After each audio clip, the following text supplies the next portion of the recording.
Hello friends, I hope you are doing well there. Welcome back to What's the Fact. Thanking you in advance for watching full video. Kindly subscribe and click on bell icon for updates. Pawpaws, beach plums and more, these native fruits. Walking around the urban oasis that is Brooklyn's Greenwood Cemetery, one wouldn't expect to find pawpaws, the largest edible fruit native to North America, growing alongside tombstones. Stroll farther into the cemetery and American persimmons dangle above graves. While it may seem like an unlikely place to grow such native fruits, the cemetery is also an arboretum. And in this museum of trees, said Joseph Jarup, vice president of horticulture at the Greenwood Cemetery, planting native trees, like they did with the pawpaws and persimmons, is part of our general ethos and mission to foster a balanced ecosystem. Being able to show people that there are native fruit trees that can grow in our environment is really an important step. Pawpaws and American persimmons are among the rare, native fruits that some farmers and gardeners are exploring as extreme weather becomes more common. Warmer winters followed by sudden cold snaps have devastated many of the conventional fruit crops people are used to eating, like apples, pears and peaches. Native fruits often exhibit greater resilience to extreme weather and require less water and pesticides than non-native varieties, especially if being grown commercially, Ben Flanner, co-founder and CEO of Brooklyn Grange Rooftop Farm, told CNN. Having the ability to withstand all that is critical in a warmer future, Flanner said. But with the climate crisis accelerating at an alarming rate, experts say farmers need to experiment with native fruits now to see whether they can withstand in a rapidly warming world. Many native fruits, including sand cherries and aronia, also known as chokeberries, either grow in the wild or are intentionally planted by gardeners or farmers in backyards or orchards. Flanner said farmers should consider adding these hardy native fruits to their crop rotations as the planet warms.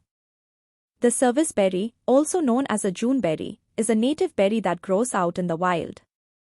With a taste similar to a mix of strawberry and blueberry with just a hint of almond, they are used for pies, sorbets, jams and more. For centuries, Native Americans combined them with dried meat and fat to make the calorie-rich food, pemmican.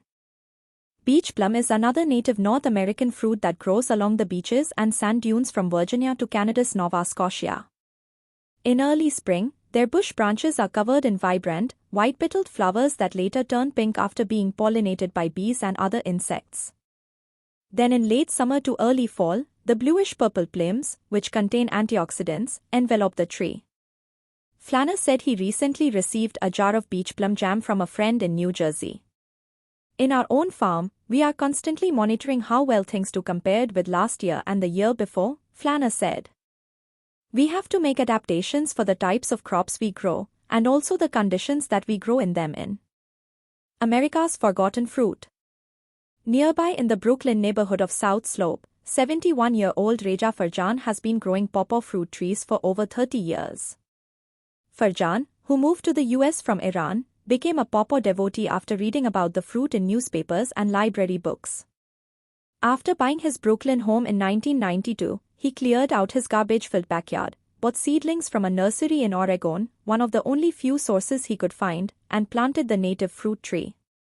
It's the most prominent Native American tree, Farjan, a gardener, told CNN. It connects us to the native people who lived here before the Europeans came. Pawpaws may still be relatively rare, but they thrive in a broad range of temperatures across eastern Northern America, from eastern Texas and the Florida Panhandle to southern Ontario. The native fruit, which looks like a mango, is most commonly found in moist, well-drained soils along river banks, streams and in wooded areas. But its tasty flavor, often described as a mix between banana and mango with a custard-like texture, has prompted a resurgence in its popularity. People may not find it in grocery stores, but many gardeners and farmers in different parts of the country are growing pawpaw trees and entire orchards. Ohio hosts an annual pawpaw festival in September, when the fruit ripens. Growing pawpaws requires a great deal of patience, said Farjan, who learned the ins and outs of producing the fruit on his own and is now passing down the knowledge to other farmers and gardeners across the country. The trees take at least 2 to 3 years to produce fruit, sometimes as long as a decade. And unlike other fruit trees, Farjan said, pawpaws that are picked too early will never ripen properly. Instead, he waits for the fruit to fall on its own. A big challenge is the fruit's shelf life, only 3 to 5 days. They get bruised easily and they go bad very fast, so the only way is to eat them fresh, Farjan said, which could make them unsuitable to sell at grocery stores. And yet the pawpaw tree is resilient. The trees in Farjan's lush backyard have survived both 100-degree summers and sub-zero winters. They even survived heavy rains and storms like Hurricane Sandy. When temperatures drop, Farjan relocates his delicate pawpaw seedlings in a cozy greenhouse he made himself in his backyard. I emphasize to gardeners that climate change is real, he said. I teach them pawpaw can withstand such a range of temperatures and growing the fruit makes your garden beautiful. Also the fruit is nutritious.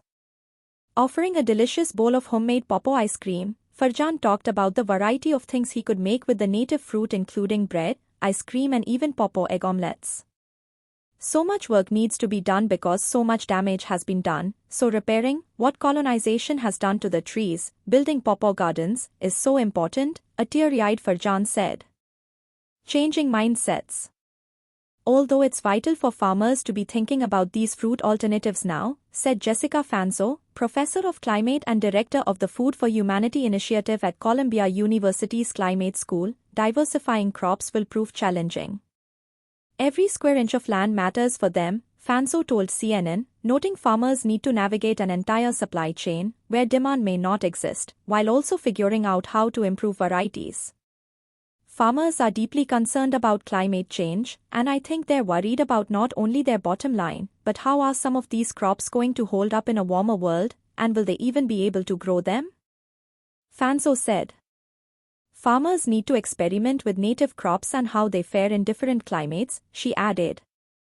This research would serve as the backbone of climate modeling that allows scientists to envision how these crops might thrive as our planet continues to change.